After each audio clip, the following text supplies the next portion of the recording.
This podcast is a member of the Place to Be Nation family. Visit us at placetobenation.com, the only place to be in your pop culture world. What's your favorite scary movie? Live from the dungeon, we coming. Y'all just running, we coming. Y'all don't want none of this gunning. I don't know why y'all running. Just when you thought it was safe to put on a podcast, the legend continues. Place to Be Nation presents Freak Out Drive-In with Jennifer Smith. My weapon is large for bodies, I'm strapped for battle. My soul is in the crossroads and hides the feeling. Somewhere deep inside the spirit to rise the killer. I'm too distant to talk. My vicious assault is inflicted in parts to slit you a stick in your heart. I got nothing to lose and nothing to gain. Only way I'm dying is up in front. Hi, welcome to Freak Out Drive-In. I am your hostess, Jennifer Smith, and we are going to watch a scary movie. Now, I know you're thinking, Jenny, you already did an episode of Freak Out Drive-In for the month of October, and to you I will say, hey, it's Halloween season, and there can never be too many scary movies, especially a classic like this one. I invited my friend Stacey O'Loughlin to watch Scream with me. Now, as you will discover, if you don't already know, Stacey is Australian, and over the course of the conversation over the movie, we have a couple of our trademark confusion discussions about the differences between Australia and America. So I hope you enjoy those little asides. Stacey and I decided to watch Scream because it's pretty much, I think, one of those modern classics that most people will usually put on during the Halloween season, but it's also one of those that is sort of timeless in that you can watch it anytime. You can, when you find it on cable or whatever, HBO, and, a lot of people will just end up watching it. And it's funny because it has a famous twist at the end, and you would think that because once you know the twist, that it would pretty much kill, any enjoyment that you have, or, rewatchability. There's no, you would think there wouldn't be the rewatchability, but there's so much to love in this movie, from the gore, to the humor, to the meta aspect that it has. And, I think it spawned a whole series of parody movies, which, me and my sophisticated humor still enjoy. But, I think it spawned a bunch of these types of horror films. So I think it's pretty revolutionary in that way. It's from director Wes Craven, of course, who knows his way around a horror film. So I hope you watch along with us. I think that Stacey watched it on DVD, and I bought the HD digital copy on Amazon for like $6. Of course, it being October, you could probably find it on something. I figured it's got to be somewhere, but I wanted to own a digital copy of it anyway, so that's where I bought it. So I hope you will throw in your copy or buy a copy and watch Scream with me and Stacey, and I hope you enjoy it.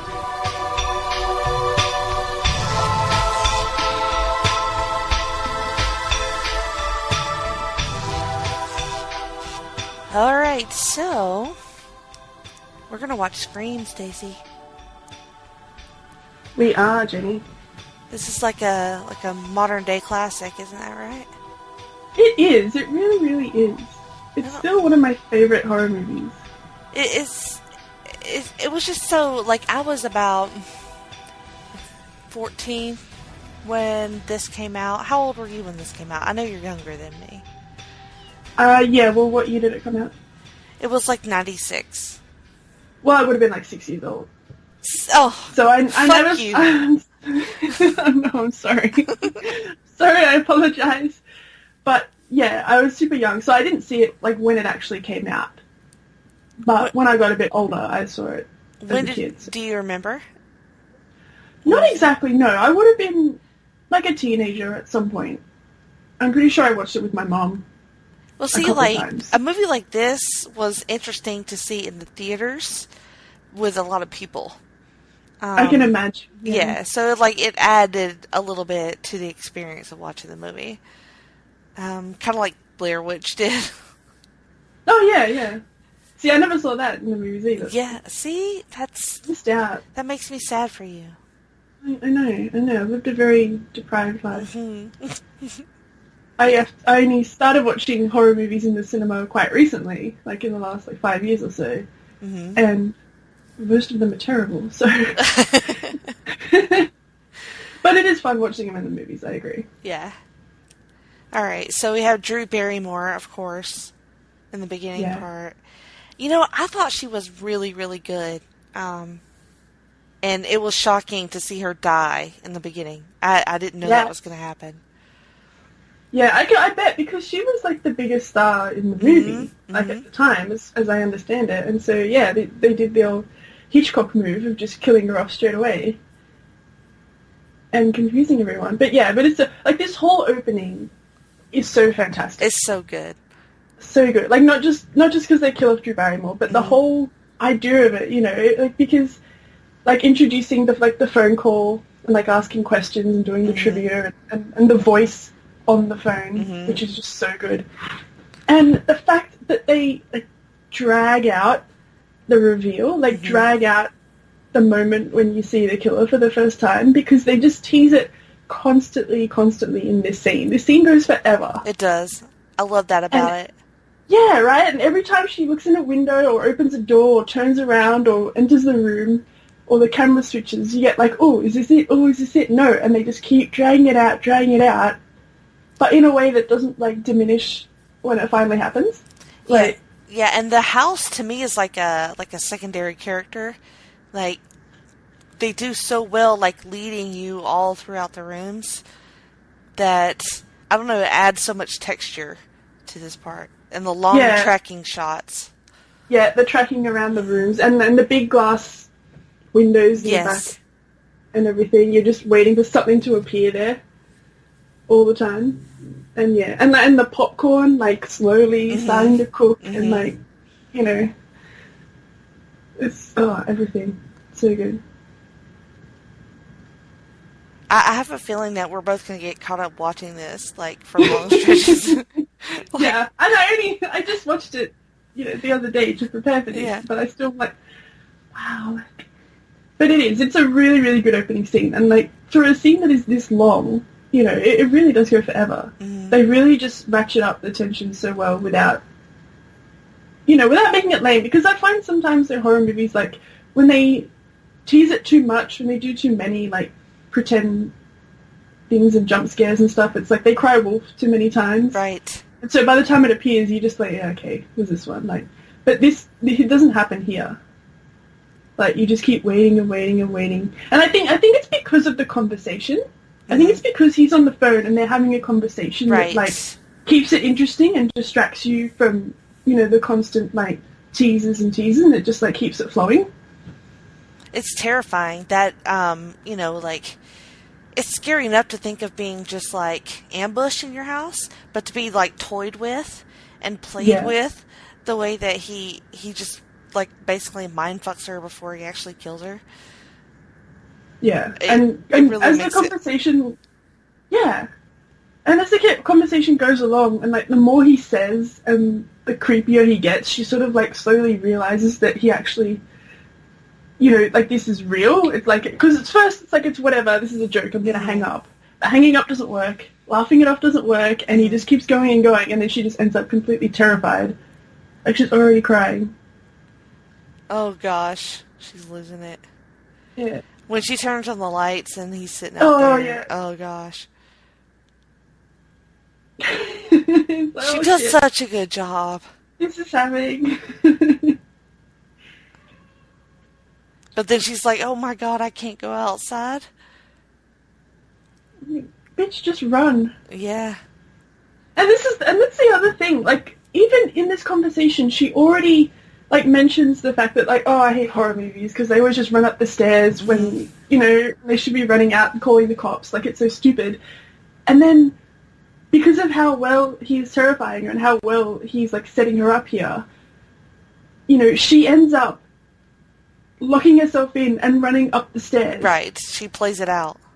Yeah, and Just it's sort of like, by the end of the scene, it like shows her that it's not actually stupid, it's just the only option you have at the time to escape. And so it sort of explains, like, why it actually happens in the same sentence that it's kind of like, like making fun of it as well.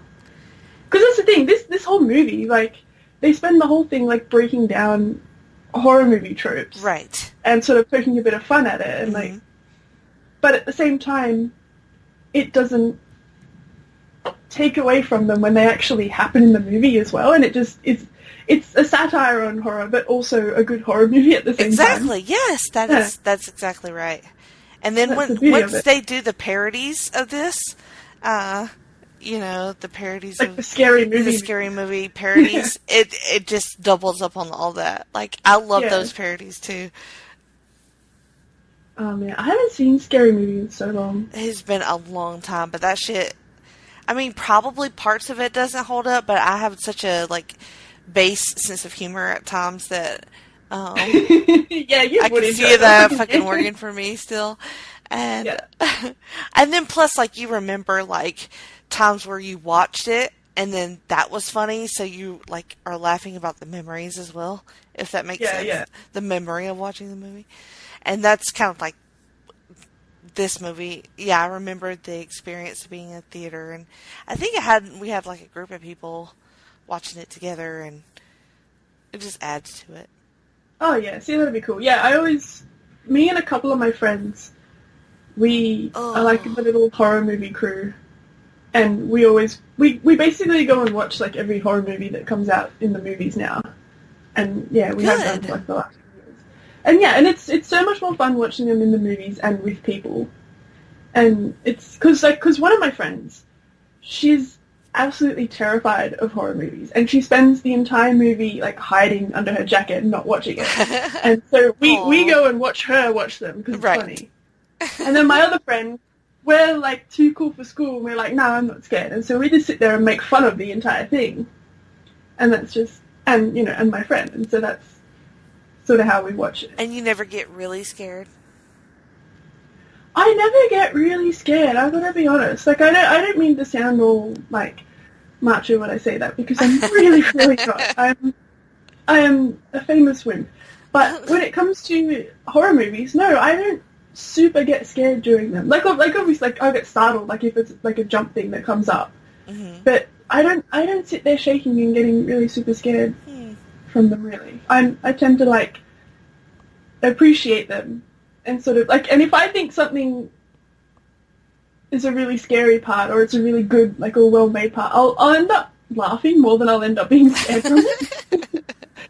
It's like, oh, that was cool. Like, someone's head gets chopped off. Oh, that was cool. So that's how, and yeah, and like I said, me and my friend, we are the annoying people in the scary movie that are sitting there in the cinemas going and giggling. And they're like, shut up, you're ruining it. Like, when we watched The Quiet Place recently, when that came out, which is like a movie based on silence, we got shushed in The Quiet Place for speaking too loudly and ruining it for everyone As else. you should. Hello. I know. Rude. Because they were so quiet. We were still saying, why did she go back in? Why did she go back in? Shh. Because it was, like, because it was dead quiet the entire time. So, oh, man. Yeah, so we're horrible like that. But that's just how we enjoy them. Oh, another part of this whole opening is, like, she gets really close to, like, getting away. Yeah, she gets she's all the way out now, and she's running away from, and there's a car with two people driving up next door. Yeah, well, it's her parents. Oh, that's right, yeah, it's her parents coming home, that's right, yeah. And I love the way this plays out as well, like, she almost escapes. You get it. And then we see him, like, Oh, gosh. Yeah. That's just brutal. Slap the fuck out of her and strangle her. Oh, God. It looks so real, right? The way Yeah. they do it? And it's funny to me watching it because, like, I know it as, like, a super famous, super successful, like, pop culture movie. Mm. And so when I go back and watch it, I just think, wow, this is actually really gory for, like, Yeah. what this movie is. But I forget that, you know, it was just a horror movie when it came out. And Oh. it's so close. And then they go in the door and she can't scream because he's been choking her to death. Yeah. Oh, it's so good. That's such a great, like, near fall. And then... And she's She- right the there. She's right there. She's right there. God. And she takes the mask off and looks him in the face, but we do not see who it is. Mm. And then... Oh, man. And yeah, and the bit where, like, she's around the back and the parents come in Yeah. and are, like, looking around the house, calling out, and they don't know that she's just outside on the lawn. Ugh. Like, horrifying. And, like, from a parent's point of view, I have that point of view now. It's like, if Yeah. I drove up into this, it would just be like, horrible. Yeah, and she's still on the phone, and then Yes. listening to her on the phone, like, gargling to death. Yeah. Oh, man. Yeah, this whole thing is just so fucking cool.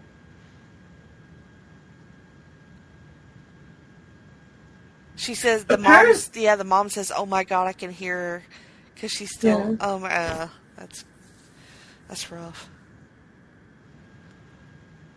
I'm like taking this really hard now. Well, it's very traumatic. It's what I mean. is. It's like a crazy, gory, horrific opening. And the mom is just like losing it. Yeah. And then she sees her hanging up there. Oh, God. Oh, yeah, and then hanging there from a goddamn tree. Jesus. Ugh. Shit is crazy. It's Welcome genius. to this movie. It's genius. Yeah. Like, That whole opening. Like I said, and that's been forever. We've been talking this whole time. Mhm. This thing's gone forever, and it was just such a great opening. Sets the tone for, like, the entire thing. And now we have Neve Campbell. oh, the virginal Sydney. Mm. In her pristine room and her lace curtains. And creepy Skeet Ulrich. Yes. Creepy, also hot. Oh yeah, no, Yeah. Hachi Machi Yeah, Skeet Ulrich. for real. But the you know, the longer this goes on, he's just so creepy all the time that I'm just like, dude, just calm down. I I love think her. because I think the first time I saw this, like when I was a teenager, I was like, yeah, Skeet Ulrich, Yeah. Hachi Machi. Not that I would have said Hachi Machi 10 years ago, but yeah, and Nobody now would. I'm just like, man, just relax, just have a cookie or something, calm down. Well, he's horny. So broody. And he's a... Yeah. Well, I can't say. I don't want to spoil this movie. Well, Oh, yeah, are we we'll gonna- eventually, but... I was gonna say, because when the throughout time- this movie, there is lots of foreshadowing of things. Yes. Now that you know what's going to happen. Because, I mean, The Exorcist was on, and I was thinking of you. Aw, that's the sweetest thing you've ever said to me. And then he turns it into a metaphor about how their relationship is too PG, and he Right. wants it to be R-rated. And so, like, please bang me now. Like, ugh. What a teenage boy thing to say. He was like, 2 years ago, you seemed like you were gonna fuck me, and... No, And then, you're not. and then your mom died. And then horrifically, your and finally mom just was get over brutally it. murdered, and then you didn't want to fuck me anymore. Like, what kind of, like, virgin are you? Well, a committed one, obviously. Mm. With her She doesn't want to scrunchy- die in this movie, that's why. Like, Yeah. Yes, But- that is one of the rules, isn't it? the rules, as we will find out later. Like Dua Lipa says. And also, I love how old that they look for high schoolers. Like, it's... Oh, yeah. Yeah, even Everyone now, in this it movie looks... is like years old, yeah. Yeah, it looks not realistic. Tatum is probably the only one that maybe still sort of looks like a teenager to me. Yeah. I think she may have been a bit younger than the rest of them. Yeah, yeah, I think so. A lot of them were like in their late 20s by now. So. Late 20s. It's like as soon as, because she's like, okay, let's make out. And then as soon as he like puts his hand on her thigh, she's like, never mind. Yeah, well, he stops though, which is good. Consent can be rescinded at any time. Exactly. Jennifer. This yes. is a lesson for yes. the kids out there. Mm-hmm. See, and that's why you don't think he's the murderer, because he stopped, when she said. But he still does get the boobs flashed, though. So you gotta leave him with something.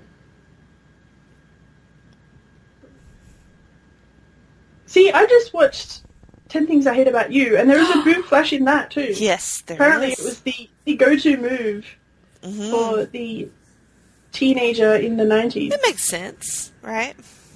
Yeah, well, sure. I mean, I wouldn't know, but... Like, there's no point flashing my boobs. I don't have any.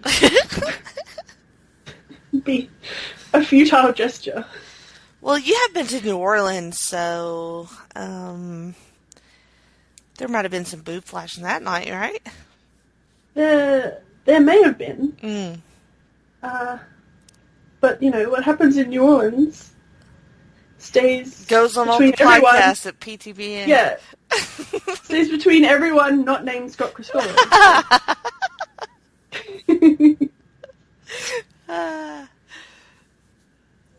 Alright, so we're at school now with all the definitely young people. Young school age people. Yes. And we see our first shot of Courtney Cox. In her lime green outfit. Yes. Hello, 90s. She's pretty hachi-machi in this one, I think. Oh, yeah. Yeah, I mean, she doesn't do a lot for me, personally, but she looks good in this movie. She looks good in the first two. In the third Scream movie, she has the worst haircut in Is it the bangs one? History. Yeah, the horrible bangs. Oh, God. Bless her heart. Oh, my God. Who sent her out there like that? Don't know. That was just... That must have been a rib. But, yeah, but she looks she looks good in the first two movies. So that's fine. Oh, man.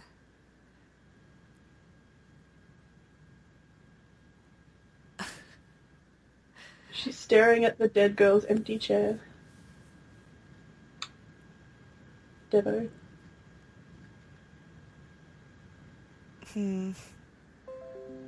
That is like the... I don't know. In the 90s, did they still have desks like that? It seems sort of old-fashioned. Yeah, well, I mean, I can't speak to the American system. I know you can't. Because we definitely didn't have desks like that. We just had normal desks with with chairs behind them. They weren't attached. Which, thank God, by the way, because I'm left-handed. I would have struggled like shit with those Yes, desks. They're on the wrong side. They are. discriminate against left-handed people. And so I'm quite lucky that never happened. I had them in uni, but not in school. All right, so we saw Deputy Dewey there for the first time. And Henry Winkler, the principal. Everyone is in this movie. Pretty much, yeah. Although, I mean, a lot of them didn't really go on. I mean, like, Neve Campbell did, but... I mean, for the most part, they don't have lasting careers, right? Yeah, not so much. Well, I mean, Matthew Lillard has been in a lot of things. A lot of movies, but he's not, like, super like big. TV, I guess, maybe, is where a lot of them ended up. Yeah, because, like, Rose McGowan, she was on Charmed, right? Yeah, but I'm not sure when that Charmed started. This might have been after. Maybe not. I don't know. No, I think Charmed was after this. Yeah. Off the top of my head. Don't quote me on that. And yeah, and then Skeet Ulrich and Jamie Kennedy. Charmed was 1998, so yeah, it was after this. Yeah, but I mean, obviously, like, the big stars are actually the adults. Mm-hmm. Like, mainly Courtney Cox, I guess. Right, that's true.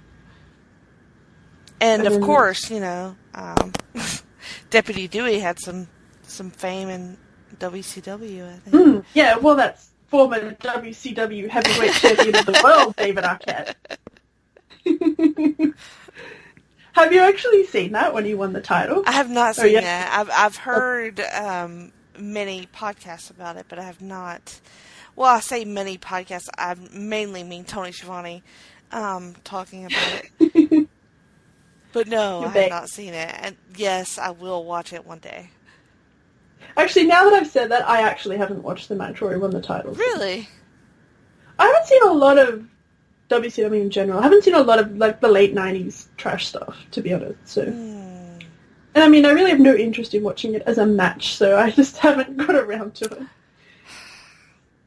That sounds like something we need to do eventually. Maybe we should put it on the live watch schedule. Yeah. Or we should just watch it. Remember Jenny Learns Wrestling when that was the thing that we talked about? Yeah.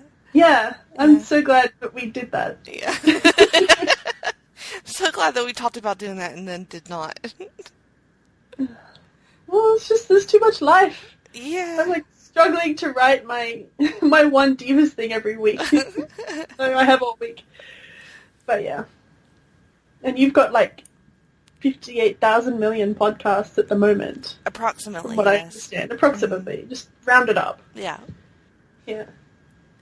Oh, she has a gorgeous house. I love her house. It is sitting on, like, this perfect hill with that perfect view. Yeah, right. It's amazing. It's gigantic, too.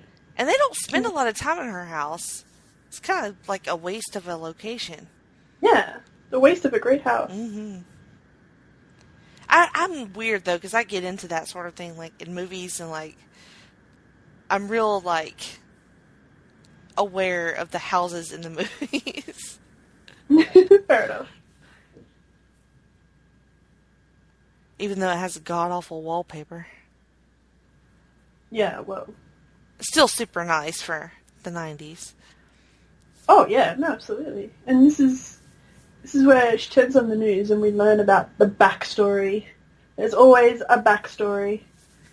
And we learn about her mom got killed by someone a few years ago. No, a year ago, wasn't it? I think so. I think it was, during the movie, I think it's like the anniversary of her death. And that plays into... Yeah, a year ago. So yeah, it was a year ago. And yeah, and we have Courtney Cox reporting on the story, and yeah, there's always a backstory, and I never care about it. I'm just like, someone's always has a traumatic past. Well, it's very important, though, to the plot. They all, like, have nightmares and visions about, and that's why they're the chosen one. I'm just like, oh, whatever.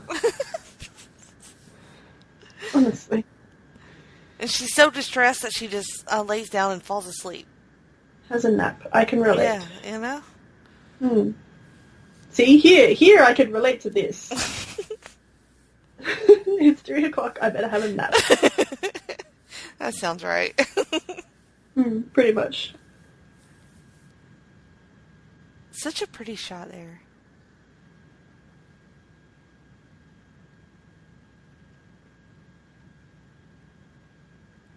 I think this movie only takes place over a span of like 2 days, 2 or 3 days.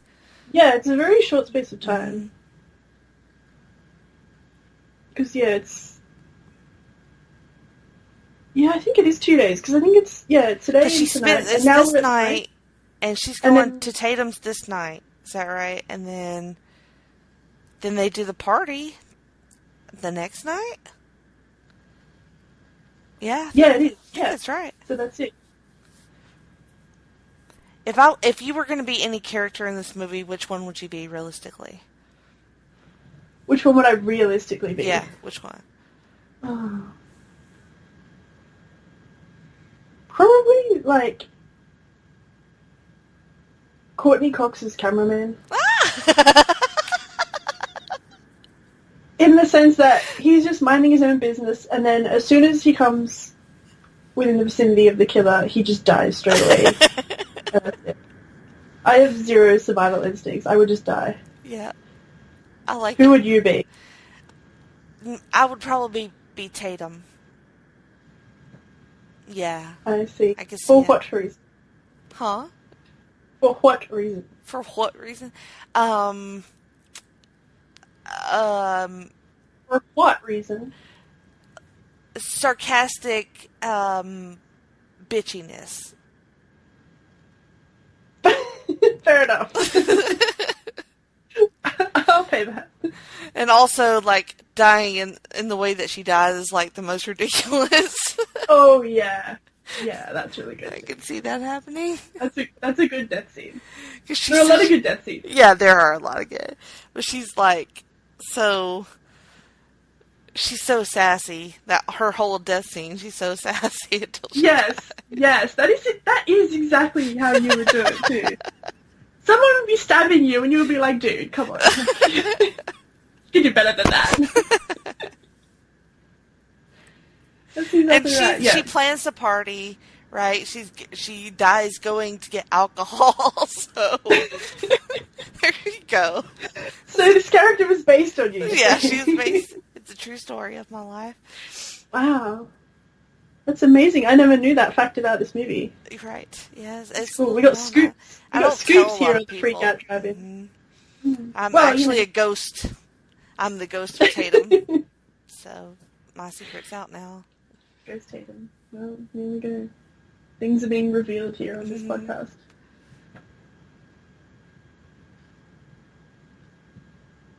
Another good scene, like,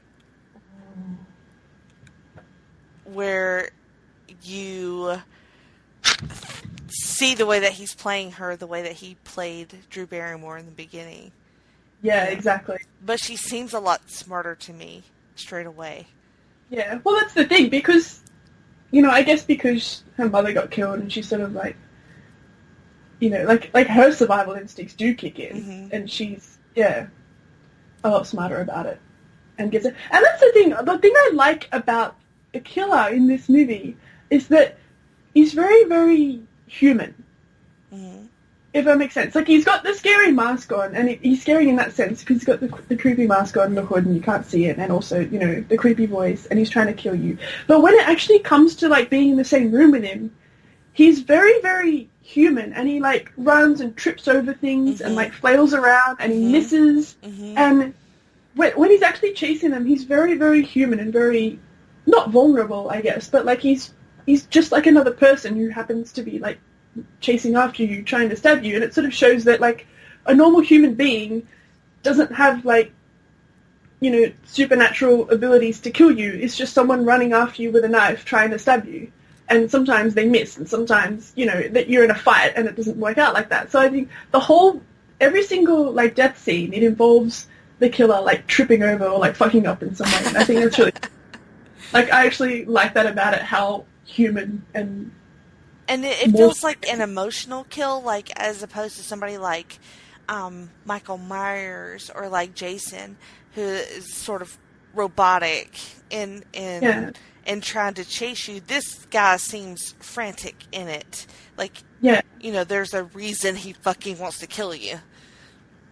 Yeah, definitely. And also, I think, again, with the voice as well, because you hear his voice and you hear how angry he gets when he's, like, on the phone. Yeah.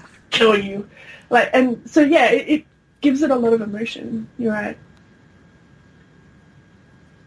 So genius, too. Like, when you end up finding out the true nature of the killers and, and everything just falls into place. But the fantastic thing about it is how you suspect everyone in turn as well throughout the movie.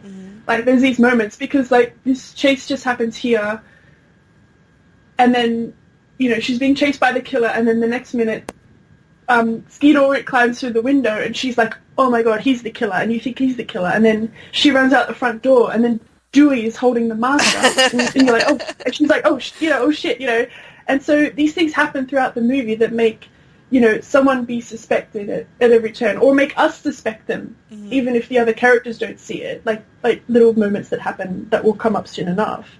The way that they keep you guessing and actually go through everyone suspiciously in turn before you find out who it actually is, I think it's really cool. So, like, when you watched it, because, like, it was already a thing by the time you watched it, did you already know the killer?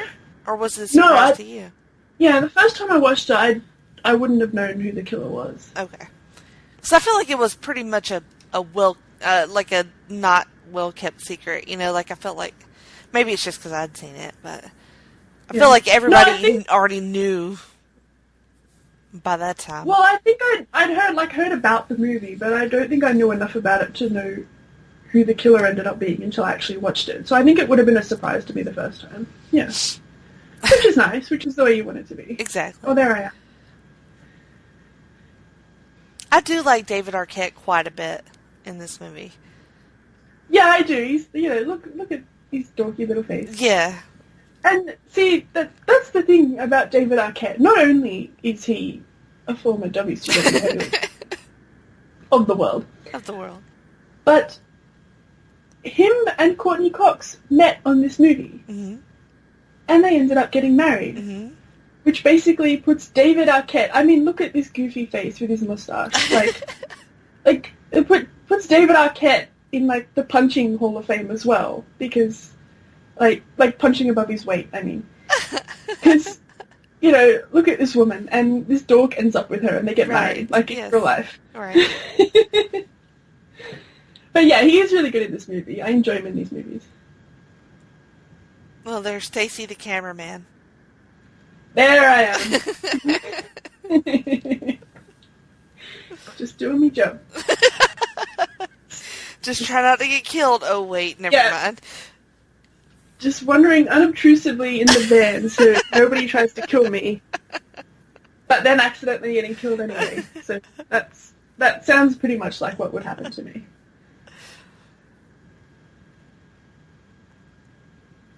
Oh, I love seeing these computers from the 90s. Brings back so many memories. Yeah. Well, Giants. Even I had an old giant computer. Yeah. Like at my school, that was what they had, and just... Yeah, same. Oh, God.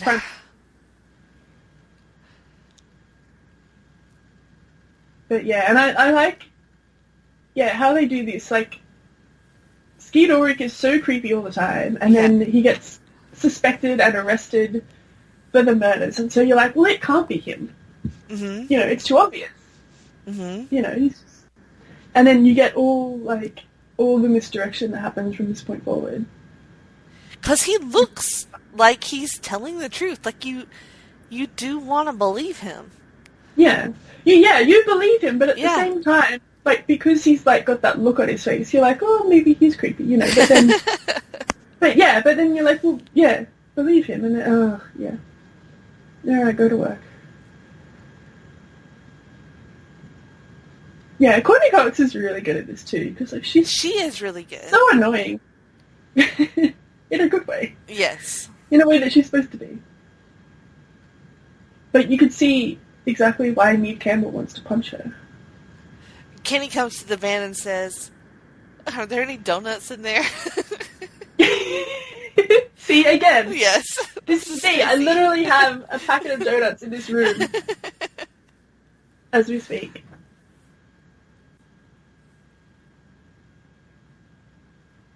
Father Death. The costume's called.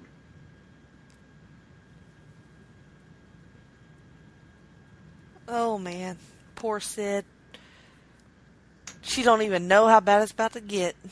Listen.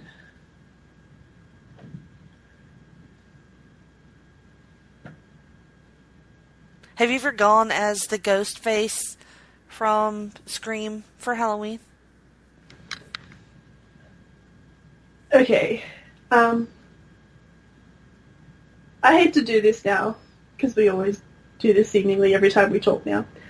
I've never gone as anything for Halloween. Does Halloween not exist in Australia? it doesn't super exist in Australia. Like, it does now. The last couple years, it's sort of blown up a bit, and there's, like, lots of Halloween garbage in every store in October, and, like, they, you know, sell costumes in the shops all the time and stuff like that, and it's on telly, and everyone gets into it now, because I think the more and more Americanized we become, which is just a constant process, it's getting a lot bigger. But when I was a kid, it basically didn't exist. What? Yeah. Like, it's never been a thing here until very, very recently. Like, how recently? Like, the last, say, couple years, 5 years. Jesus, really? Yeah. Because I think now with, like, the internet and social media and stuff, and just, like, all the Halloween talk on every platform is, like, constant, and we, like, you know, get it, you know, on TV, they play all the movies and stuff like that. Now it's become ubiquitous because we, like, are on the internet with so many Americans and stuff like that. Now it's become a thing, and, like, people want to do it, and people like dressing up, and it's become a thing that everyone wants to do. So now it's getting bigger and bigger. But yeah, no, like, I mean, I have lived in this house all my life, and I would say there have been maybe 3 or 4 years in my whole life that we have actually had trick-or-treaters come to the door. That is amazing.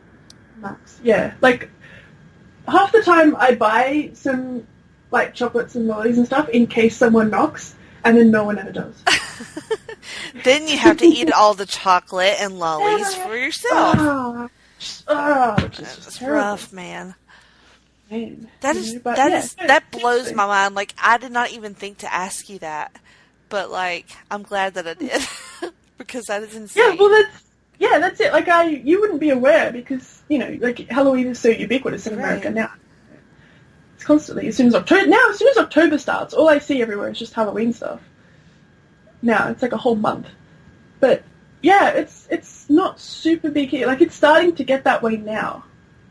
Because you get a lot of, like, older people going, fuck off, mate, we don't do Halloween here, it's not America.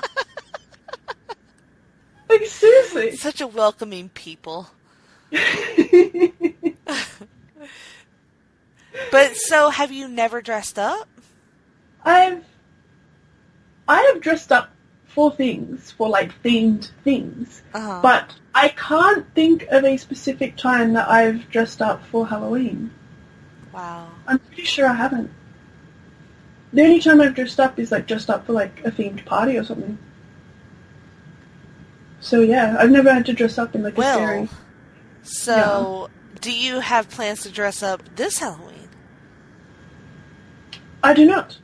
Well, I think you should go as the Ghostface killer from Scream. Yeah, but go to what? Go where?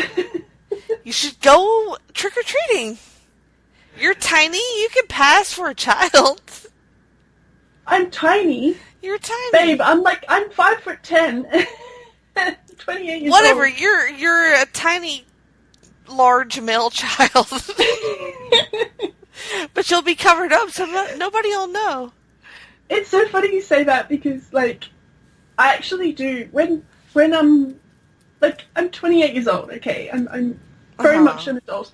And whenever someone knocks on the door at home, like, to, like, sell something or whatever, and I want them to go away, I just kind of put my little 5-year-old girl voice on and be like, oh, I'm sorry, my parents aren't home, I can't help you. And then they believe me and believe that I'm still a teenage child on my own at home and then, like, leave me alone. So it works. There are advantages to having this 5-year-old girl voice. I do it on the phone all the time. Even more reason to go out and trick-or-treat. Just pretend to be a giant baby. You could do it.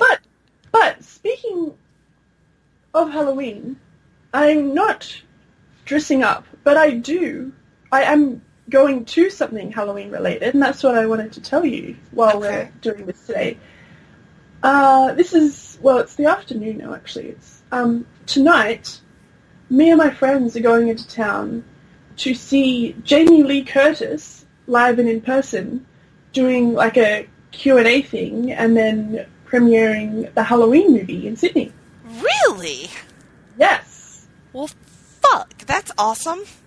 Fuck, I know, right? I know. Jamie, I've actually seen that movie, and she's awesome. Yeah, well, that's why I didn't want to talk to you about it until I've seen the movie, because I know you've seen it already. Yeah, but I'm going to see it tonight after I see Jamie Lee Curtis. That's talking awesome. about whatever. So yeah, I'm super looking forward to this. It's going to be awesome. Why can't I live in Sydney, even though they don't have Halloween? Babe, you live in America. Everything is in America. This is like the one time that we get someone to come here. Not in my part of America. There's no Jamie Lee Curtis. Well, that's true. Well, I live in a capital city. What can I say? Yes. The bustling hub of Sydney.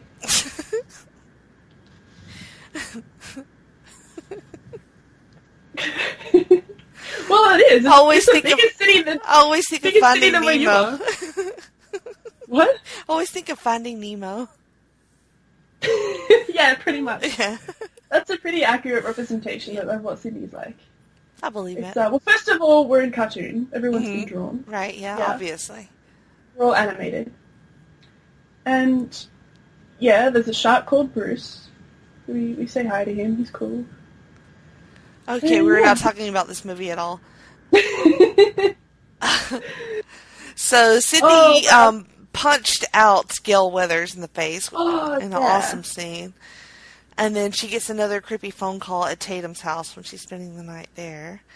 And then she goes back to school, and Gail Weathers is harassing her mercilessly. Yeah. And the reason for that... She's a really good piece of shit in this. Oh, yeah, she's terrible. Yeah. And now we start to get all of the kids at school dressing up in the Scream mask and running around like fucks to terrify Sydney, which is really mean, to be honest. Like, oh my god. I've always been a real fan of Rose McGowan's outfit in this scene. I don't know if you've noticed that, but it works. It works on her. Yeah, well, like, outfits aren't the first thing I noticed, but I do agree. Yes. Being the fashion enthusiast that I am. Right, exactly. Yeah. But I agree. She does look good in that. And Sydney's just, like, slowly breaking down. No idea what is happening. Mm. Yeah, this poor kid, all these assholes in, like, masks running around her, like dickheads. I do like Neve Campbell, but I find her dialogue sometimes to be, like, very stilted. Like, she'll talk in, like, phrases and pause in weird spots. Yeah. Like she can't get it out. I don't know. Yeah. It's sort of annoying. I feel like she probably has an excuse because she's, like, perpetually traumatized in this movie, but now that you've said that, it's... See, even she just needs to calm down a bit. See, this is the problem with horror movies. I just sit here, like, chill as all get out and just be like, everyone just relax, man. Like, it's not that bad. Just calm down. I mean, like, people are murdering. I mean, like, somebody try to murder you, but, like, you should still probably just calm down a little bit. Just take a deep breath. It's okay. Mm-hmm. It's gonna be fine. So you have the scene with Sydney and Billy, and you start to get a little more into, like, why he's a little bit creepy and why she's a little bit prudish. Yeah. Yeah, because she, has lost interest in him now that after her mom died, she doesn't want to be touched. She's, like, closed off. Not a dick move at all to, like, call her on that. Oh, yeah, what the an next asshole. day, yeah. Yeah, because he was doing a me and was like, can't you just get over it? Like, dude. Your mom died, but, like, you could still fuck. Yeah. And then, Henry Winkler, I like him in this too. Yeah, he's good. And he's, like, waving the scissors at them really aggressively. Yeah, I and like he's like, whoa. And so, like, now it's his time to be suspected. Yeah. Those scissors are wicked. Look at them. They're insane. They're like shears. Yeah. And he's like, when he runs the scissors down that guy's chest, like, dude. I hate to say it again, but just calm down. people in Sydney must be, like, real chill. It's like, you know. Well, I wouldn't quite say that. I feel like it's more like it's just me. But, yeah. We are allegedly, as a people, more chill than the average bears. But I mean, there are plenty of uptight assholes in Sydney, let me tell you. We have no shortage of them here. I like these girls in the bathroom when Sydney's in there hiding out. Yeah. And they're so bitchy. Maybe she's just a slut like her mother. Right. It's a really, like, fun and clever way to do a lot of expositional dialogue to, like, explain things where it doesn't feel like you're being, like, beat over the head with it. Yeah. That's, that's what I was going to mention before. Like, the fact that her whole backstory comes out quite gradually. Mm-hmm. Like, you get a hint of it when you first meet her, but they don't really explain anything about why she's so weird. Mm-hmm. And then you get the first bite from the news about, oh, something happened to her mom, and then, oh, her mom was killed a year ago. Oh, okay. Mm-hmm. And then Billy just explains, oh, you haven't touched me since your mom died, and so you're like, oh, okay, that's why that happened. And then you get the stuff from the girls in the bathroom, she was a slut, she did this, blah, blah, blah, mm-hmm. And you're like, oh, so, like, you just get the story piece by piece, like, in a natural way, as it just comes up from the people in the story. Yeah, I like that. Yeah. It's nice. Oh, and the great bathroom scene with, like, someone's hiding in the bathroom and you're looking under the stalls and shit. And, classic shit.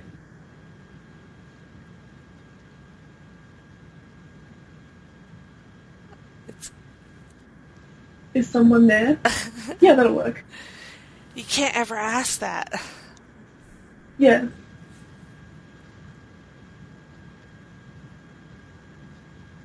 And again, it's another way in which they, like, tease out the moment where you actually... But I wonder, like, practically, how did he get in there?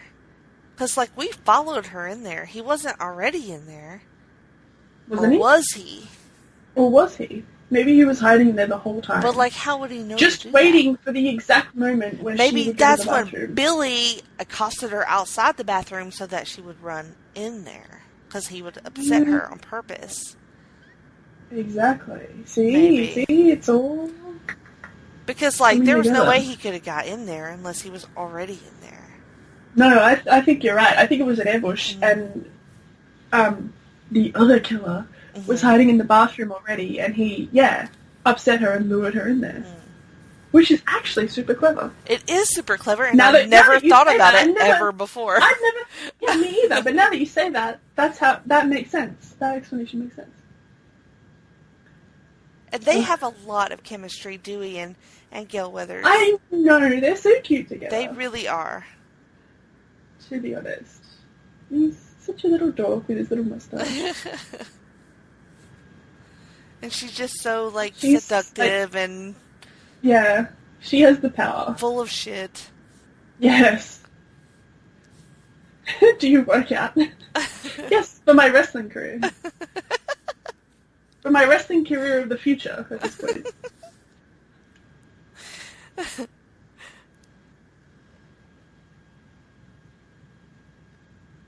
But yeah, class is suspended. Boo. Time to have a party. What? See, that's what I'm saying. Like, Tatum organizes this party on the... See, you get kicked out of school. And your first thing is like, you're just like, yes, everybody, come to the house and we finna party. Let's get fucking pissed. Exactly. Oh, her frosted hair. Yeah. She pulls it off, though.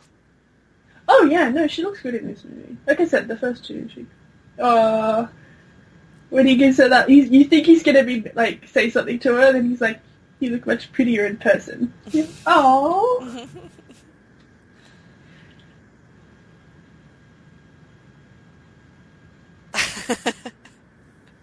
I was 24 for a whole year. That's really cute. That is an adorable line. Yeah, the whole thing was really cute when they first, like, start flirting. And then, like, Matthew Lillard is so insane in this scene. Yes. He's like flying high off of like, on something. his deeds. Yeah, that's true. The adrenaline rush of murder. I've always liked how he picked her up and tossed her over his shoulder for some crazy reason. I don't know. Yeah, that's why. what I mean, for no reason. He's really, like, flying off the handle here. And the way he talks, and, like, he's just so, like, weirdly aggressive, and he's just... So, again, it's like fun foreshadowing for later, that, like, yeah, he seems, when you stop and think about it, he seems pretty unhinged, but that could also just be misdirection, so, like, you don't know. And then, oh my god, Henry Winkler putting the mask on. Yeah. And you're like, oh, what is happening? That's his turn. Because you do kind of think, like, for a minute, like, oh shit. Well, he really enjoyed waving those scissors Yeah, around. he did. That's what I'm saying. Oh, when he, like, scares himself in the mirror. And this is just sort of like a one-off sort of thing. Like, it's not really... It's not for any, it's purely for us. Right, Like, it's just purely for the audience. like a one-off death that doesn't mean anything. Because nobody ever acknowledges it for the rest of the movie. Oh, no, but they do. I actually didn't notice this the first few times, but they do, because later on, when they're at the party... Oh, they get a shit, phone that's call right, yeah. saying that the That's principal right. was killed, and that's Yeah, why they everyone leave. puts off Right, and right. leaves them alone in the house. That's right. So Totally yeah, forgot about that. that's why he had to die here. Totally forgot about that. Yeah, I only noticed it the other day when I watched it. Like, oh, so that's why all the kids suddenly disappeared. So I couldn't remember how they did that. He's scaring the shit out of himself. And again, this is another one of those scenes where it's just like, is this it? Is this it? Is this it? No, and he just keeps like opening doors and looking in mirrors and turning around corners and scaring himself. But he's like the audience in this thing, because he's the one like getting scared as he's doing it, and we're also like getting scared, like, is this it? And also, we see those giant ass scissors on his desk, and like, Yeah. he's definitely gonna die with those scissors.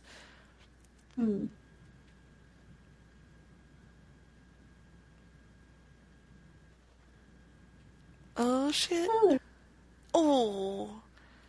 He got. Yep. I wish it had been by the scissors. But this guy brings his own knife. Yeah, that's true. It's just more efficient that way, because you don't know, if it's going to be a knife when you get there. And don't you hate that? I do. So- Yes. Whenever I'm on a murder spree, I really hate it when my weapons aren't available to me in the scene. I know, right? And you want to improvise, and it just takes so much time. So, like, golden rule: always bring your own weapon. That's what I always say when I murder people.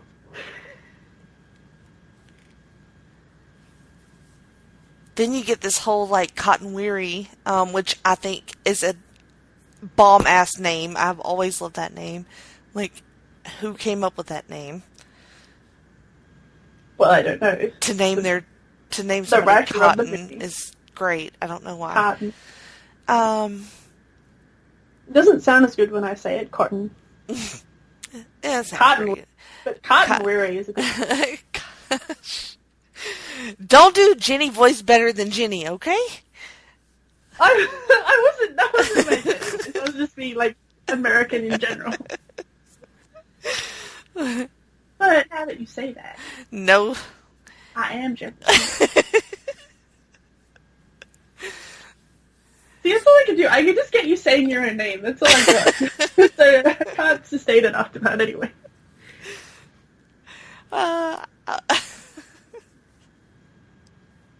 So, you carry on. Now I like the scene of the I video do store too. Yeah, I do too. A lot. where Randy starts getting into, like, well, obviously he's the killer because blah blah blah, and like starts like working it out from a horror movie perspective. If you're so innocent, why are you standing in the horror movie section?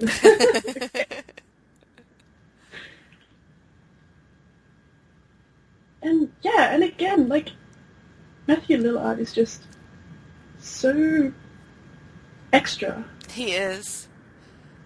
He's so ridiculous.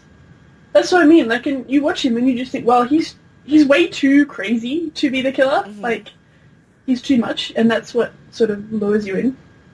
Because it's always supposed to be the least expected person. Mm-hmm. But then it sort of comes around. And then when you think about this scene in hindsight, when you know who the killers are, you're just like, appreciate it more because you can see him just toying with him and just like getting this secret like enjoyment out of the conversation. No, exactly, yeah. And then he's the one who introduces like the idea, I think it's her father. Mm-hmm. Mm-hmm. Because that was their whole, you know, in the end that was their whole plan. And his giant crush on Sydney, and then he just laughs in his face.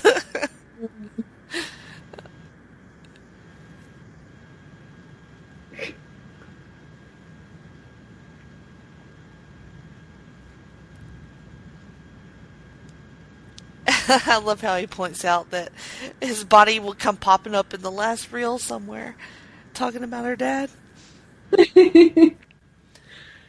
Excellent foreshadowing.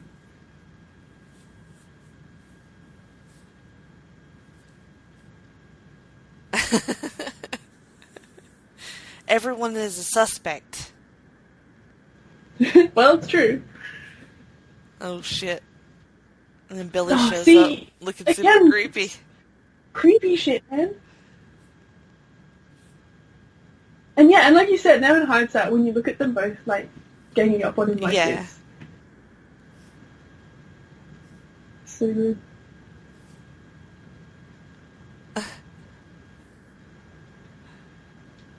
So in this one scene, you've implicated both of them, well, all three of them, really.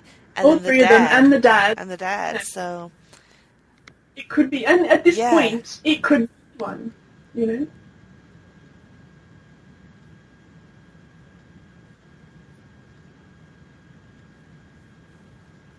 I love this little part where, like, the whole town is just locking up all their shit. Just gotta get home, sorry. Not this picnic, not today, bitch. Yeah. Like in the It Town when there's a curfew when the kids start going. Like, we all try not to die. No, why don't we have a piss up instead? Kids.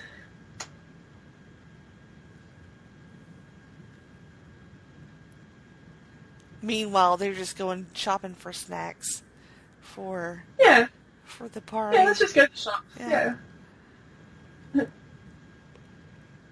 There's a great joke in here in this conversation talking about, like, what if this was a horror movie? Oh, yeah. And doing you're like Meg Ryan, and then she goes, oh, I'd probably end up being like Tori Spelling. And then in the sequel, they do cast Tori Spelling as the actor that plays her in the movie. I love it. It's so good. I love the references. And see, that's the thing. Like, now that I've actually started watching more horror movies, I understand a lot of these references better now. So, like, I appreciate this movie more now than ever. I agree. Because, like, there's one thing where she's having a conversation with someone, and then the other person's like, oh, what is this? Like a Wes Carpenter movie? Like, as in, like, Wes Craven and John Carpenter. And I'm like, now I get that. Now I know who these people are. And even knowing the killers and as many times as I've seen this movie, it's still, I don't know, I still get sucked in every time. Oh, yeah, no, me too. That's what I mean. Like, they do so well with, like, keeping the suspense and making you suspect everyone and not knowing who it is until the end. Like, it's just really well made. You know, because it could be Dewey. It could be Dewey because he's not suspicious at all, but he's hanging around all the time. You know. And he just is innocently eating a strawberry ice cream cone in the scene.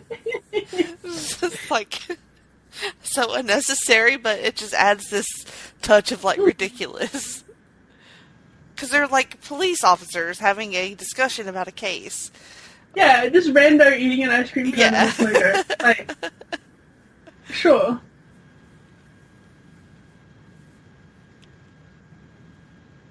and stay close to Sid. So it's like he has an excuse to be hanging around all the time. Mm-hmm. You know.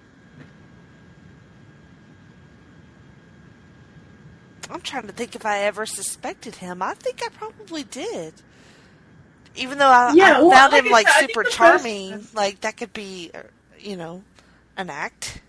Exactly. Like he'd be like the one that you least expect. Like I think the first time I like sort of suspected everyone in turn, and then, you know, and then found out. But like yeah, and I think also in the sequel, like in Scream 2, I mean, there's a moment where like he actually gets suspected by the other characters. Mm-hmm. Because like again, he's just hanging around all the time. Right, he shows up right when all the shit goes down. Yeah, and so they're like, well, you conveniently popped up right here, you know, right now. And so yeah, he gets suspected in the sequel. For real. I love this house, man.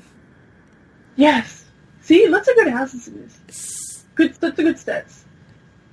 Lots of rooms and big glass windows and doors to open and yeah, lawns to like creep through. So Gail Weathers is gonna be on a stakeout at this party. Intrepid reporter that she is. Well, exactly. She's gotta just doing admire her job. it. Yep. And I'm just there to film the action. Yeah, yep. Go get the camera, bitch. I'm sorry, I'm trying. I'm driving the truck. I gotta get my camera. You know, I have a lot of things to do right now. I'm just trying to keep busy. If I just stay in the background, I obviously won't get killed. I wear my hats like that too, so yeah, this guy's definitely me. Yeah, yeah. I'm gonna start calling you Kenny.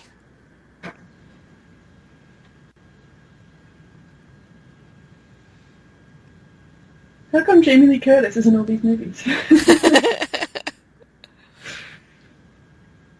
I'll ask her when I see her tonight, Sydney. Yes, please do. Are you gonna get to talk to her for real? No, I don't know. I think we're just going to be in the crowd while she asks these questions. I don't know if it's audience questions or not. That would be cool. But yeah, I'm very excited.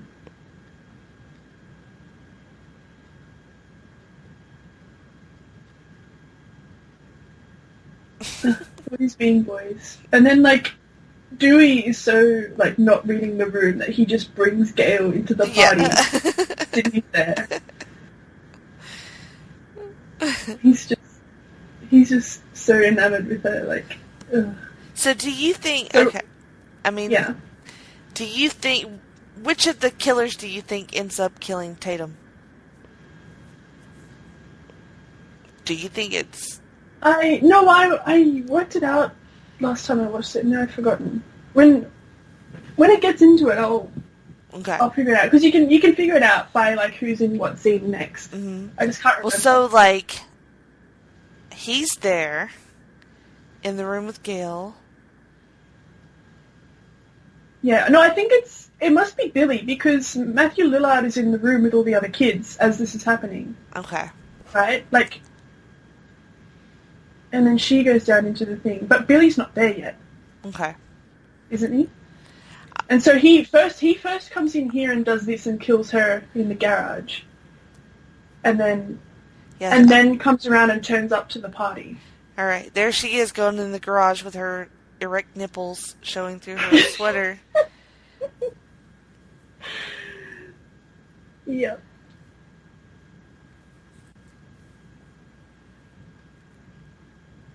And can I just ask, who puts a cat door on the garage door? Yeah, that's weird. I've always thought that was weird. That's the weirdest thing I've ever seen. But, you know, I never had a garage growing up, so I thought maybe that's just what people did. If they had a cat that was an indoor-outdoor cat, I don't know. Well, I mean, I've never seen a cat flap on a garage door. Yeah. Like, especially the one that, like, goes up and down. Like, yeah, it is weird. It's super weird. But I think she's just going to go back inside and it will be fine. That's definitely what's going to happen. My prediction. And then the door starts going up and down. The lights flicker on and off. Yeah, this is fine. Oh, there he is. the other cool thing is that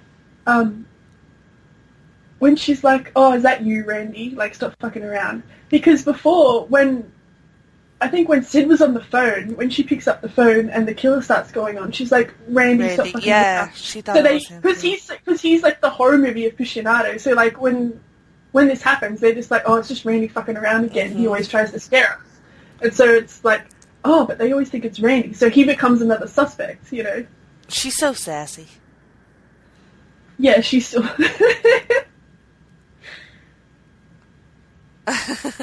He's like stabbing her. She's still like chatting. Boom! Fucking love that freezer shot.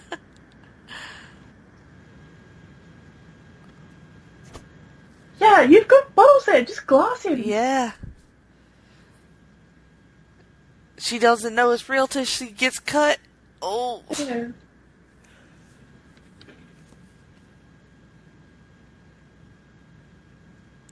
Oh. Boy, he bumps like a motherfucker, don't he? Oh, he bumps like a tough guy. Yeah. That beer to the face is excellent. That's what I meant. Like, yeah, look, there are bottles there. Just like glass him. If she was Australian, she just would have glassed him. The movie would have ended. Here it comes. Stuck in the fucking... I feel like this is the best death of the movie. It's so cool. She gets stuck in the cat big ass boobs, like, just hanging out. Yeah. Apparently, I read IMDb after I watched it, and apparently they had to literally like stick her to the door with glue so that she would fall out. Oh. And so, yeah. Seeing her face get crushed gets me every time. Oh, it's so good.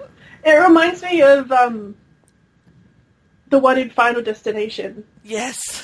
That's like that as well, which is fun. I love those movies as well because they have really fun death scenes. Mm-hmm. But yeah, so I'm sorry, Jenny, you just died. Well. Hanging from the cat flap. It was a good run. You know, at least I died with perky ass boobs and some sass. And and you see, like, well, that's the way to go. Right. But yeah, you see now Billy comes to the door and like enters the party for the first time. So he was definitely doing the killing while the other guy was in the room.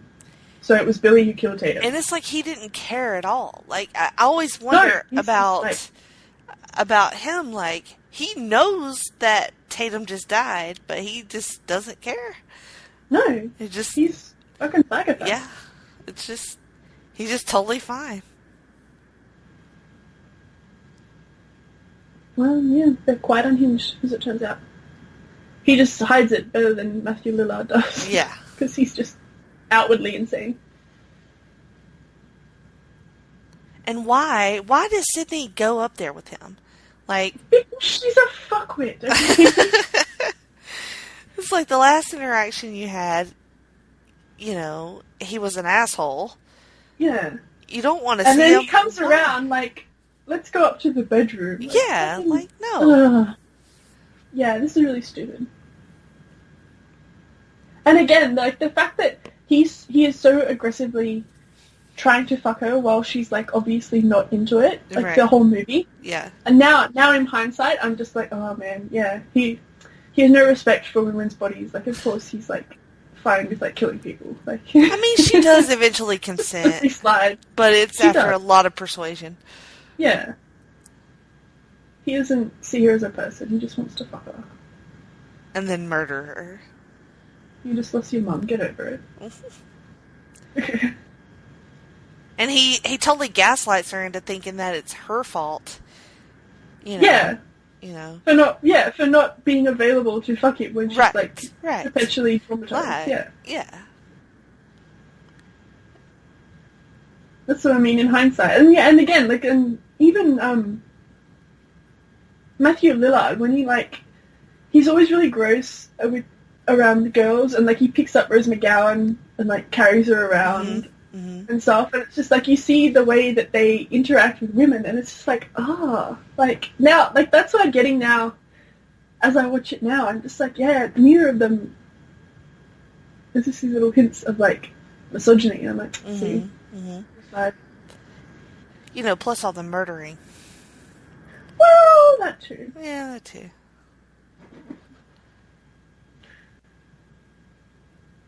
Yeah. Yeah, he's pretty archy-marchy in this. Yeah, a little bit. But he's just, also a dick. Yeah. Well, one can be both. Well, that's true. I know, like I said, when I was a teenager, I was probably all in on Hachi-Machi Skeetor. Whereas now, I'm just like, ugh. But I suppose I'm not, the best judge of men. But there is a, there is a thing about if there's a bunch of death around, then characters will have sex in order to feel alive or whatnot. Oh yeah, no, that's true. So that seems and then ironically, once they have sex, the more likely they are to be killed. Yes. So it's just a perpetual cycle of people having sex and then dying, and then having more sex for the grief, and then dying again, and dying some more. This is why there are so many horror movies, because this just keeps happening. It's just a constant spiral. Obviously. But now we get Randy explaining the rules of the horror movie. If they had all just known this an hour ago, we wouldn't have it. But now he decides to explain it to everyone. Well, he's drunk enough to know what's up now. Yeah, well, that's true. They just want to see some titty with their teenage boys. Yes. Allegedly.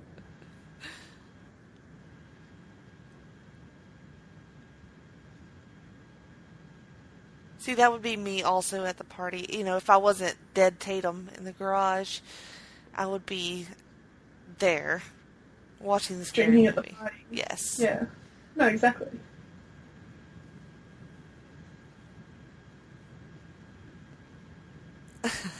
and that would be me pausing the movie to try to tell you some facts about things.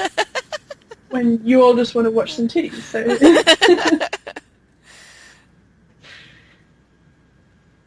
Tell us the rules, Stacey. What are the rules? Rule number 1, never have sex. Boo! Boo! Rule number 2, never ever ever drink or do drugs. Oh, God. I'm fucking dying. Yes, and then rule number 3, never ever say you're coming right back, because you won't be. And then Matthew Lillard is like, I'll be right back. But he can say it, he knows he won't die. So. Yes. And then, oh yeah, because Gail came in and planted the secret video camera. She did. Slap in bitch. the lounge room. Yeah, what a sneaky little... So they're just watching the riveting footage from the truck while they eat. On a 30-second delay. Yes, which is very turns important. out to be very important. Mm-hmm. What are you called twisties? What is he eating? Cheetos? Cheetos, right. Cheetos, right. Cheetos. What kind of pothead are you, Stacey, that you don't know Cheetos? Well, I don't... Well, we have a different name for them. What are they called? Twisties. Twisty. That's terrible. I didn't make it up. Okay? Fairy I bread didn't invent level Twisties. terrible. Hey. Hey, bitch. Do not you dare disparage the good name of the fairy bread. I made fairy bread and it was horrible. Oh, no, that is wrong. What do you mean it was horrible? It was... Fairy bread is a piece of bread with butter and sprinkles on it, which is the most ridiculous combination of ingredients ever. It is an Australian delicacy. And it tasted like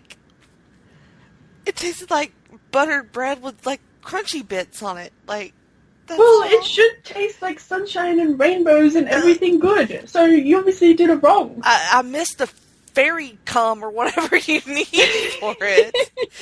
Is that like the secret Australian ingredient that I missed? Possibly. Y'all mix that in your butter. Oh, man. All right, we get like a hot sex scene here. I mean, like as hot as the virgin sex scene can be, I guess. Mm.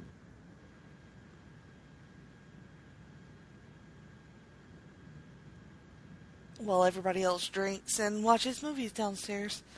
Yeah. Yeah, Jamie Lee Curtis sighting. Mm-hmm. Yep.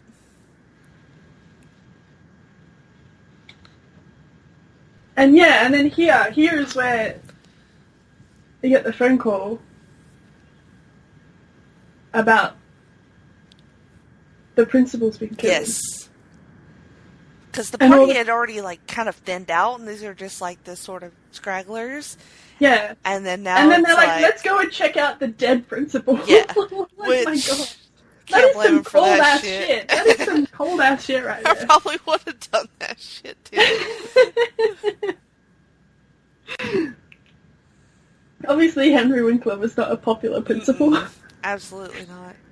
God. You know, if Tatum's busty ass had been alive, she would have been trying to see that shit too. That's true. Yeah, because you would have. R.I.P. Tatum. Tatum's definitely gonna haunt that house now. Oh yeah, totally. That's yeah, the setting for a future horror movie about the ghost of Tatum. The ghost of Tatum. Ghost Tatum in cinemas now. the new Scream spinoff. Definitely me. Oh yeah, it's 100% you. Yeah, he is me.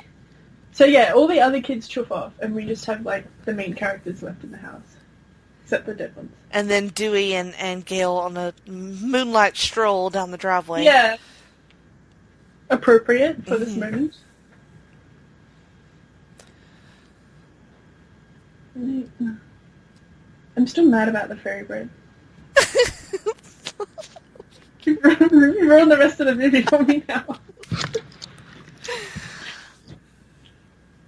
Sorry. And I thought maybe our two cultures could coexist, but alas. Well, you know, sometimes. Sometimes. Oh yeah, and they almost get run over, and then boom, roll down into the gutter, and oh, he lands on top of her. It's so cute, though. Oh, nice little romantic interlude. It really in this is. shit show. I'm sorry, I'm on duty. I'm sorry, I can't make out with people while I'm on duty. That's a rule. It's a police rule. Then they find the dad's car in the woods. Yeah, ooh. Like, so they automatically assume that he's there to murder everybody. Well, of course, it's the natural conclusion. But, I mean, the kids were already suspecting him. Mm-hmm. And there was this whole idea that, you know, he was mad at the mom for cheating on him. And it's the year anniversary of her death, so it triggered him. Just went way off the rails. But so they're getting dressed and having awkward conversation after the virginity losing. This is the most real part of the movie. And she's like, you know, when you were, like, at the police station, who did you call with your one call? And he's like, well, I called my dad. She's like, yeah, well, I saw the... Yeah, no, he was already, Yeah, you already saw, yeah, so that's not accurate. And he's like, well, I called, but nobody answered. She's like, I don't know about that. Something is fishy here. Yeah, because she got a phone call. Mm-hmm. At Tatum's house.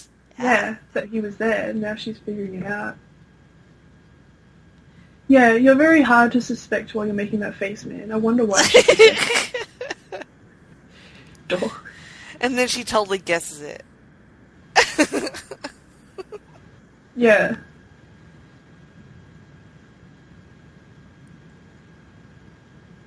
Oh my gosh.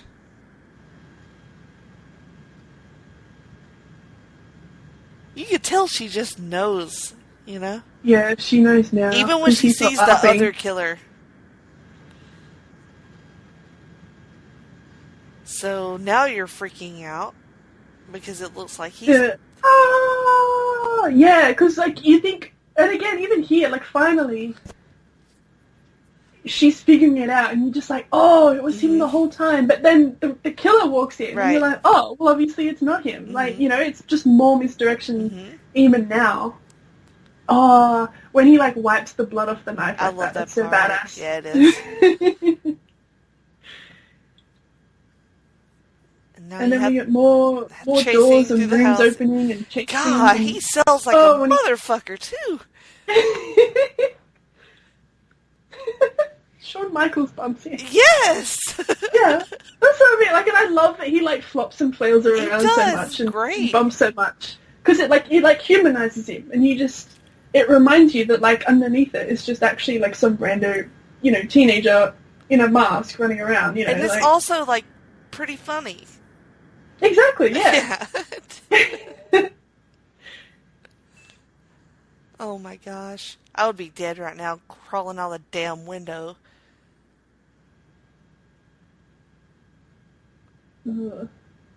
Oh.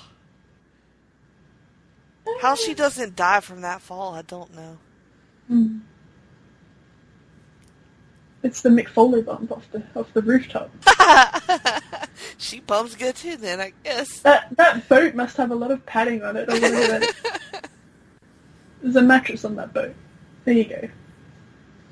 Oh, she sees fucked up Tatum. Oh, damn. Oh, that's so cool. See, that's what I mean. I'm just like, oh, this is cool. Let's start laughing. Oh, this bit I really like. Me too. When he's watching the movie, and he's like, look behind you, look behind you. The killer's behind him.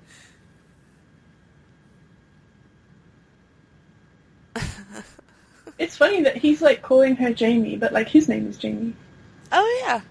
Like, in real life, yeah. I just noticed that. Because I was about to say, Jamie, can you turn around? But he was saying that too. Oh, the killer gets distracted.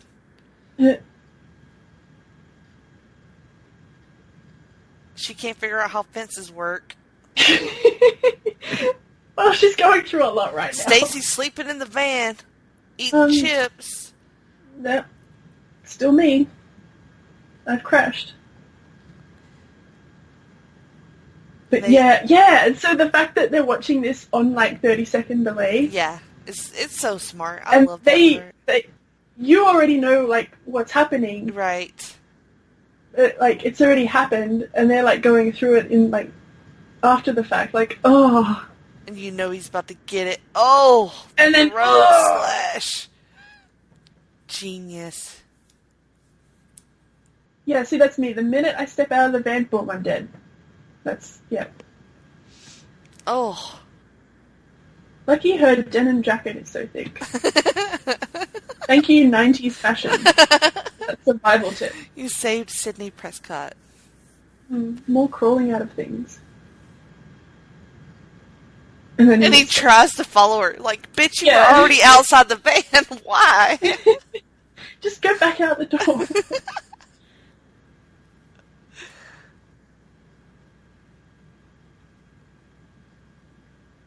Courtney Cox having to run through the dirt in those heels. Yep.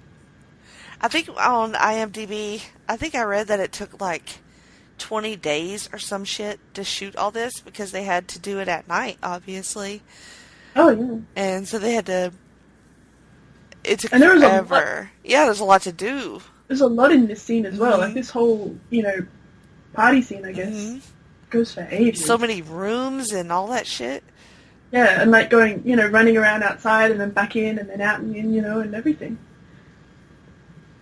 Yeah, very involved. I can imagine it took a while. And that was the other thing, yeah, because when Tatum was like hanging from the garage door, she kept like falling out of the cat flap, and they had to like literally like glue her into the door. And so she had to like hang there in the door for like every take forever while they did it, like for hours. That's insane. Poor kid. Nope, I'm sorry, I'm dead. I'm already dead, You just don't know it yet. just had a flash to Sherry O'Terry as Gail Weathers in the parody in Scary Movie. She's like, Kitty, move your fat ass! That's what she fucking says in this one. Like, she has no mercy. Oh, gosh. Now I'm going to have to watch Scary Movie again. Yeah, well, now I'm going to have to watch Scary Movie again, because I don't remember much about it. She beats the shit out of Randy with that giant ass phone. Oh, and then the windscreen. Yeah, full of blood. That's good. And then, there he is. Oh, it's so cool. There I am. Oh. Why did he put him on the roof? I don't know, why not? Yeah, sure. Got time for all that. Yeah. Well, why did they do anything? You know, like, they didn't have to hang Drew Barrymore from a tree, but he just did for fun. You know, that's true.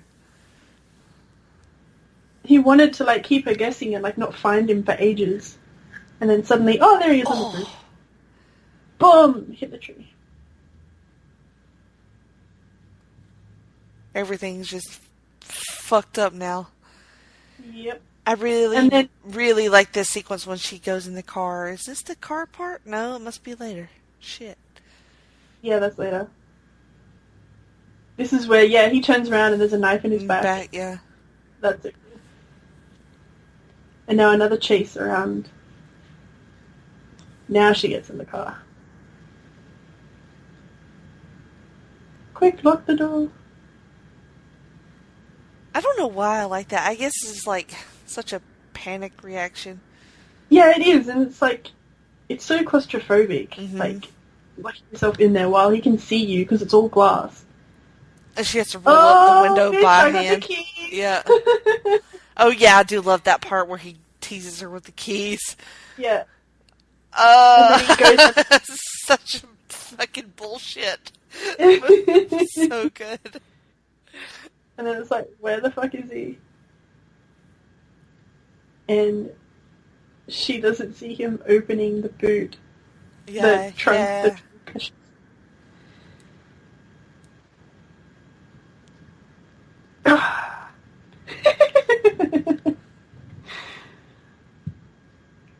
This movie is so good. It is so good. And then it's like, once you lock yourself in the car, it's like, you're inevitably going to be trapped in the car with him. Yeah. Like, yeah. Mm-hmm. But she fights her way out. It's impressive. She's a survivor, man. Mm-hmm. She's scrappy as fucking fuck. around. She didn't run up the stairs like Drew Barrymore. And now she just, is paranoid and just thinks anyone who's alive has done it. I don't blame her.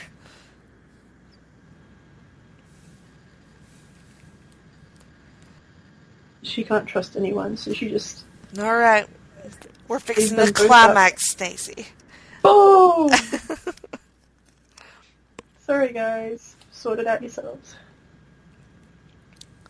Fuck you both. Yeah. That's great. Oh, and here's Billy.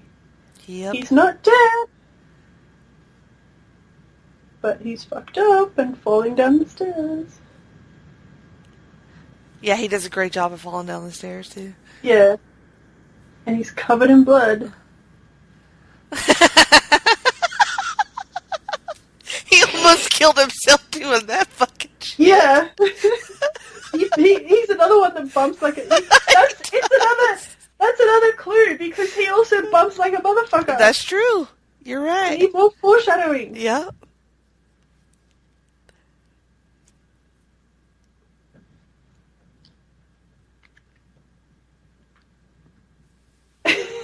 You kind I love of, it here. you know... He reveals himself. And he's like, oh, fuck. Oh, that look on his face. Holy Yeah. shit. Oh, fuck. Oh. So as it turns out, he didn't get stabbed at all. He just gigged. Yeah, he bladed, for sure. Yeah. Oh no, he used the Roman Reigns fake blood. Yeah, it's corn, yeah. Corn syrup. Oh, and there's Matthew Lillard. And now he... no. There are 2 murderers, Stacey. Da, da, da. Holy shit. Surprise, Sydney. Surprise, Sydney. So were you shocked? I was. I mean, it's hard to remember exactly, but I'm pretty sure I was. I didn't know who it was going to be in the end. And like I said, they sort of keep, even after she figures it out, they still kind of keep going round and round. And then you think he's dead as well, until he comes down the stairs. So you're like, well, it can't be him, but then boom! And then he taunts her about having sex with him. God damn. It turns out you're a dumb fuck. Yeah. So they've all gone crazy, and they've decided that they're obsessed with horror films. And then he reveals to her that he killed her mom. And Cotton Weary is innocent. He was framed. They are masterminds. They are officially evil geniuses now. Also, do you get like a vibe between them two? Like they like Billy and Stu definitely been fucking this whole time too? They do seem like that at points, don't they? Like, they're very affectionate. Yeah, they're like very touchy-feely with each other. So, I mean... And obviously they've spent a lot of time together being insane and psychotic. And, you know, that's a bonding thing. You know, planning murders, it seems like it would bond you. Yeah. And then, like, that would turn physical at some point. Yeah, just to release the tension, you know. But all that, you know, energy, that emotional energy you're building up. I mean, because he wasn't fucking Sydney, so... He had to let it out somewhere. Yeah, somewhere. So, yeah, that makes sense to me. I'm pretty sure they're fucking. I like it. Headcanon accepted. So he has... Well, hey, I love a good gay headcanon. I'm always there for that, so... So his mom, no, his dad was having sex with her mom, and that's why his mom left him. Yes. So all of that obviously means that it's Sydney's fault. Well, obviously. Yeah. Yeah, and her mom. And her mom. You know, the slut. So he definitely had to kill the mom, and then a year later definitely fuck her, and then kill her in an elaborate scheme where he killed a bunch of other people. Yeah. Right. I mean, the only logical thing to do. I agree. Really. Yeah, it just makes sense. And Matthew Lillard is, you know, like, just along for the ride. Yeah, he's just fucking crazy. He's just a fellow traveling psychopath. Right, exactly. Like, it was, like, probably dormant in him, you know? And then... Yeah, but he needed, like, Billy to bring it out. Right, yeah. Until they concocted all of this. I want to see that movie, you know? I want to see... The prequel. Yeah, I want the prequel. That's So they reveal that the dad, they've had him in the basement this whole time. So they're all... Yeah. They're going to frame him the way that they framed Cotton. But I think the flaw in the plan is that they explain this whole plan to kill Sid and then frame the dad and then, like, and pretend that they were also victims. Right. But then they start stabbing each other. Yes. Before they actually kill the other people. Yes. That's my favorite part. Plan. I love it when they stab each other. God, I love it. Ow! Fuck!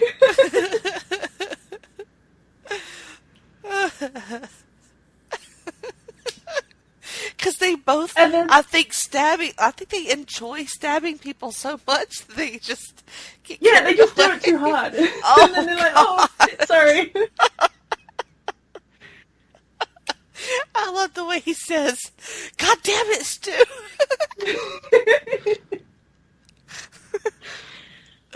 It's like they can't just do a little light, gentle stabbing. They just have to be like, oh, sorry.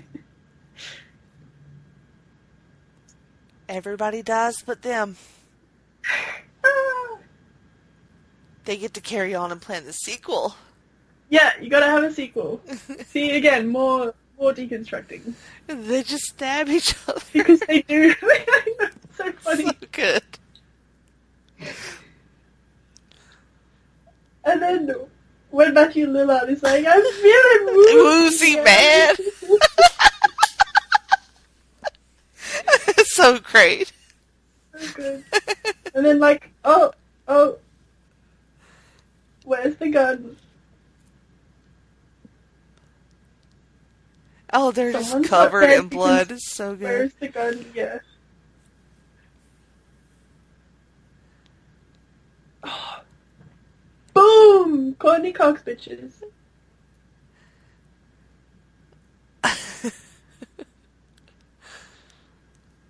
She's pretty badass. YouTube dipshits. I like what you said that. Foils the finally, plan, saves the day. Yeah. Her and Sid finally come together as they fight for their lives. Oh!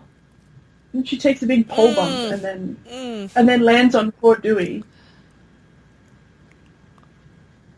Oh, see, they're still together. They're so cute.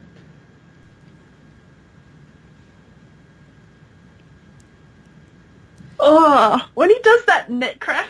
Yeah. And it's like, oh. Oh, yeah. See, that's the most horrible part of the movie for me. Like, the killing, fine. But, like, don't crack your neck like that. Yeah, that's horrible.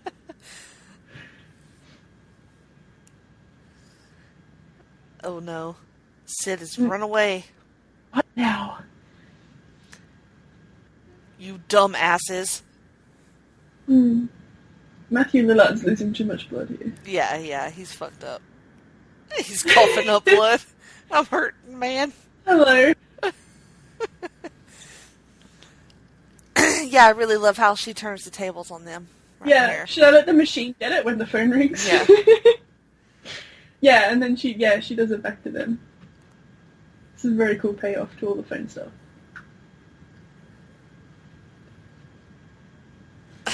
You cut me too deep. He's just...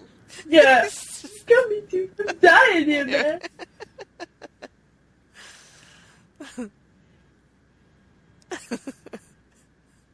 And then he, like, picks up the phone. Yeah, he's like, oh, fuck. Hello?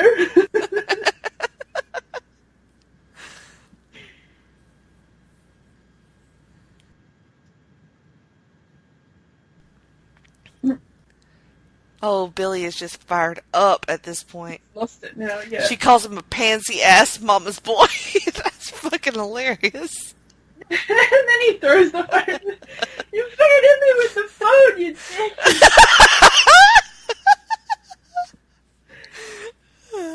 And then... My mom and dad are gonna be so My mom and dad are gonna be so mad at me.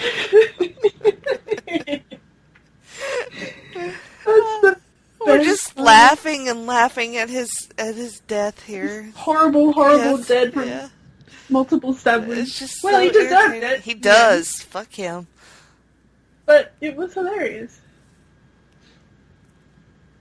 And then Billy was like ripping the couch pillows open, and now he's got feathers all over. Yeah, he's him. covered in feathers. It's fucking funny. Shades of the lingerie pillow fight. Yes. Oh, Fuck.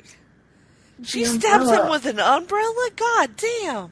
That is some badass shit. Damn. And makes sure she picks up the gun because she's no longer a fuckwit. And then does a monkey flip. Yeah, that's acrobatic of her. Oh, takes a fucking fist to the face. Ooh.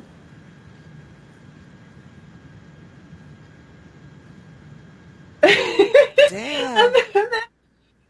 And then he's like, when he's like trying to kill her, he's like, I always had a thing for you, Sid. Yeah. Oh, and then she drops a motherfucking TV the on telly. his face. Love it. And electrocutes his face. That is the best Beautiful. shit. And see, it's metaphoric because, you know, he got so caught up in the horror movies in It television, is. and Yes. that's see, hoist by his own petard.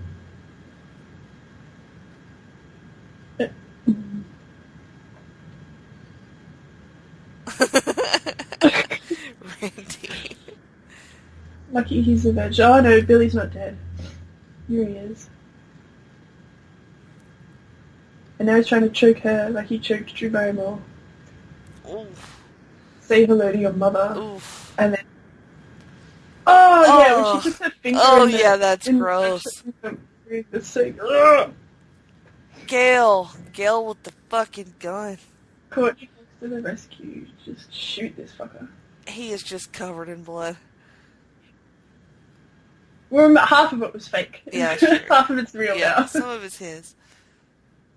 Yeah, it is now. And, yeah, Randy the Virgin is the only kid to survive apart from Sid. I do love all the blood. You know how I am. Oh, yeah, you're all about the blood.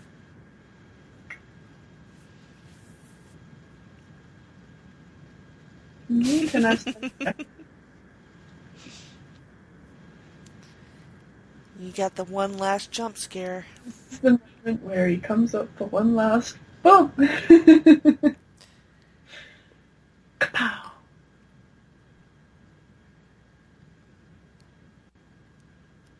Boom! Right in the fucking forehead. Yeah, fuck you. That's cold, man. I love it. And then, no, it's only the dad. Such a great movie. Yeah. Just so much fun. So much blood and gore. And really fun, like, chase scenes. Mm-hmm. Psychological, gore. I mean, it really has everything. And it's hilarious. It is, right? Yes. Yeah. Not in a way that I find, like, actual scary movies hilarious. But, like, Right. it's actually funny. It's Yeah. actually funny as well. Like smart funny. Yeah. Like meta funny. Exactly, yeah. That's what I mean. Like, they managed to be funny and, like, take the piss out of all, like, the horror movie tropes. Mm-hmm. But without ruining it, you know? Right. Yeah. You still get to buy into the horror movie stuff when that happens. Like, Right. So, yeah, I think it's a really cool that they pulled that off. Because it could have ended up as just, like, a straight-up parody, you know what I mean? Like, Right. it could have ended up like Scary Right. Movie. It was that But very wouldn't have been as scary. fine line, and they just did it just right. I love it. Well, have you watched the sequels to this one? I watched 2 and 3. Okay. I have not seen Scream 4. I'm not sure I even knew that Scream 4 existed until I looked it struggle up. to remember what Scream 4 is about. I have absolutely no idea. I did I've got it watch. here. I did watch. I want to say like 2 seasons of the TV show that was on MTV. I think it was MTV. I think it was on Netflix by the time I watched it. But the Scream TV show is actually pretty good too. Like, Okay, yeah. it does a good little twist, and there's lots of gore. I really like the female lead in it. So I think it's pretty good. Well, speaking of Scream and Jamie Lee Curtis, Mhm. did you watch Scream Queens? Yes, I did. I fucking love that. It is very good. Although, towards the end of the second season, I was like, okay, they need to be done with this. And then they did not make a third, and I was glad. Because the first season was genius. Yeah, I don't know if I started the second season or not. I know I haven't finished. I know I haven't seen, like, the end of second season. I think maybe I started it. But yeah, no, season 1 of Scream Queens was, like, fantastic. And season 2 is good. I just didn't like the ending very well. But, like, it's legit good. Like, Jamie Lee Curtis is amazing. Oh, yeah. Really, She's everybody is. Yeah, everyone in that is really good. Like, and, like, Emma Roberts and... Oh, yeah, Emma's so good. God, she's so awful. You Yes. hate her so much, but she is so watchable. Like, you cannot take your eyes off her. She's amazing. Yeah, for sure. Yeah, everyone in that's really good. And that's really fun as well, the way they, like, change suspicions, like, all the time. And, like, Yes. everyone's get bumped off, and all the kills are really fun. They are good. And yeah, that's really fun too. That just reminded me, because yeah, Jamie Lee Curtis is in it and everything. Yeah, she's so good in that. Yeah. She's... I'm trying to look up the Scream 4 to see if I have ever seen it. I'm sure I have. Ew. Ouch. It was the last film directed by Wes Craven. I didn't know that.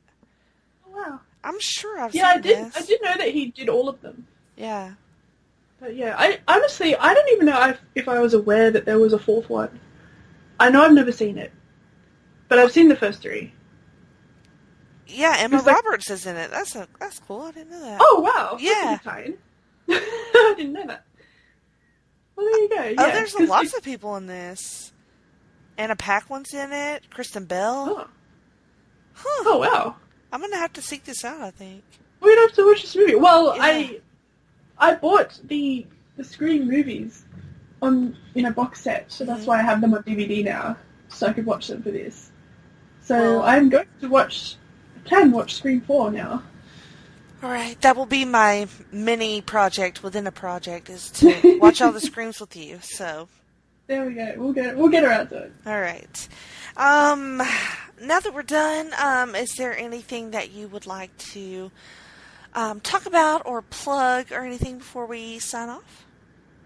What should I plug? Well, I always have to plug the Divas Deep Dive that I'm writing on placetobenation.com. That's where you can find it every Wednesday, I believe. Wednesday.